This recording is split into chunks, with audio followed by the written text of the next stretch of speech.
Et dans le reste de cette édition, on évoque maintenant l'avenir de la controversée maison flamande de Lambersart, qui finalement ne fermera pas, comme il était un temps annoncé. L'association identitaire nordiste devrait en revanche changer de nom prochainement, car le thème flamand n'est aujourd'hui plus représentatif des 700 membres. Parmi les idées de changement, beaucoup de noms très provocateurs et qui ne devraient pas être retenus, comme Bar Mitzvah ou Allahu Akbar.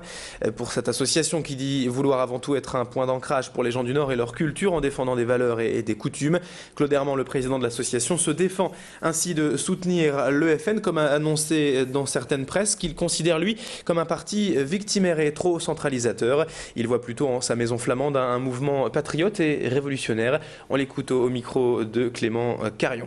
La population extra-européenne, c'est-à-dire celle du Maghreb et autres Europe, il est évident que nous l'acceptons. Il y a même eu des demandes de ces gens qui ont passé la porte en disant faites quelque chose, on ne veut pas que notre culture disparaisse. Nous sommes pour la défense des identités.